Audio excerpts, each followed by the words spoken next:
Oh, okay, start.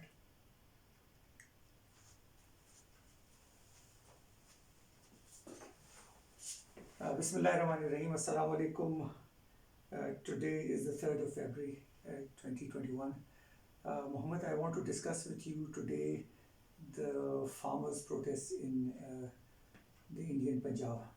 We know that the Sikhs, although they are less than 20% of India's population, they still represent a very significant segment of their population. They are very hardy people.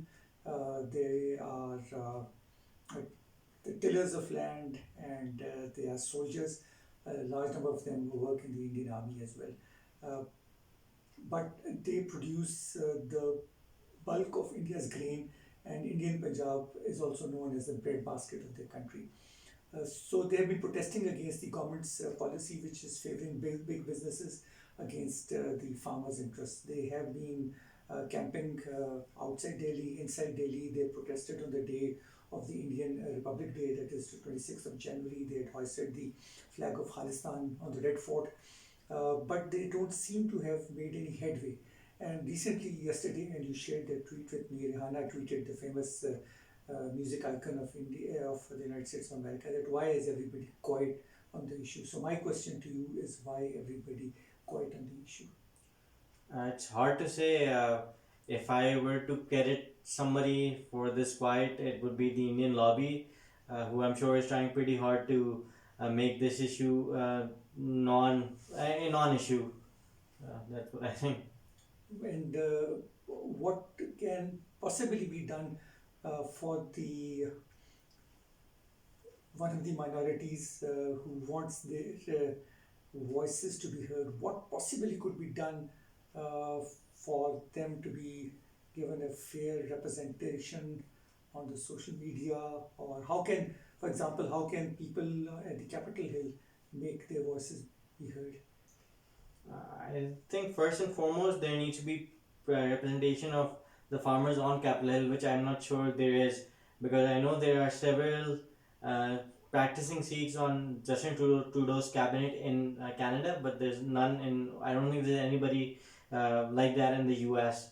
The second thing is, I think the farmers are doing a very good job as it is, because the Punjabi youth in the UK and Canada and the US, they're very active in making sure that people hear about this issue. So they're doing a very good job of marketing things.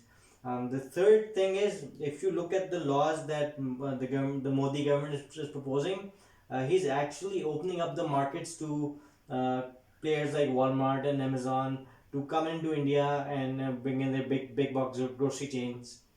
If they come to India, obviously it's not going to be good for the farmers, because these guys are going to drive down the prices. So it's not good for the farmers, but it's good for India in the long run. So yes, the farmers are protesting, but they're protesting against a new way of doing business. Um, I think the farmers may have to, in the end they may have to come up with a better business model of selling their own produce to the government and the citizens of India. I don't know how that will happen, but you can't stop change. See, change is coming.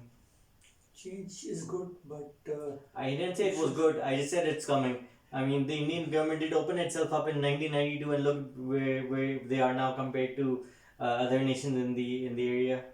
But if it's not good for the people, if people are not happy with government policies, then in the long run it might be bad for the Indian Union. If they have, as it is, the Modi government has annoyed the minorities. They have taken actions, particularly the Muslims. They are very unhappy with what's happening in Kashmir, and the very wicked Citizen Amendment Act, in which Muslims have been literally made stateless. Those Muslims who have been No, voted no out. doubt, no doubt. This is not an endorsement of their actions.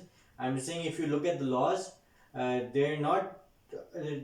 They're basically just opening up the markets further for to the world, and the farmers don't really like that, because they can right now they control the prices. So, what do you think is going to happen down the line, say in 1 year's time, 2 years' time? The protests are going to die down, the farmers are going to accept whatever is the government doing, or what is going to happen, or would it stoke the latent Khalistan sentiments?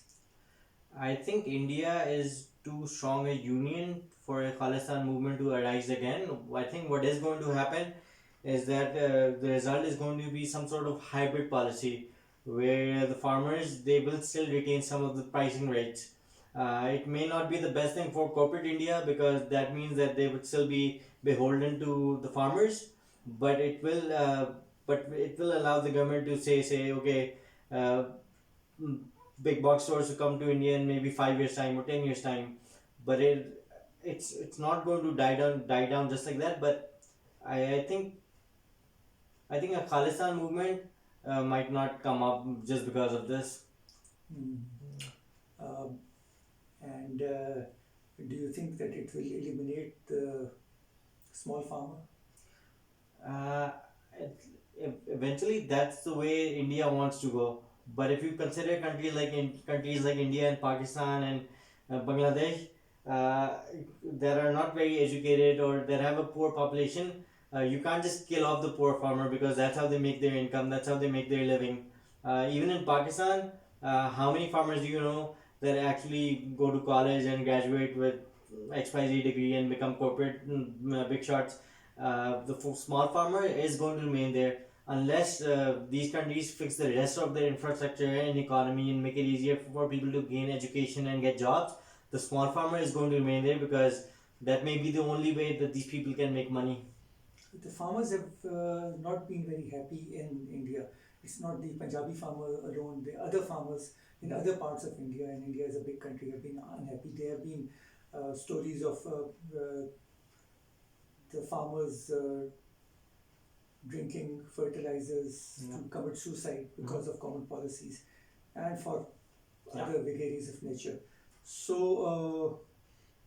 farmer is also a voter, Yeah. and if the farmer overall, the community overall in India is unhappy, then I don't know, something the government may also have to slightly bend to the wishes of the No, government. no doubt. I think they will have to bend to it because if anything's true about the Punjabi farmers is that they're hardy people and they said they I think they can go on protesting for as long as they need to. So the government will have to bend somewhere, somewhat. Okay. Well, thank you very much. It has been an interesting conversation. So Sure. we'll be looking forward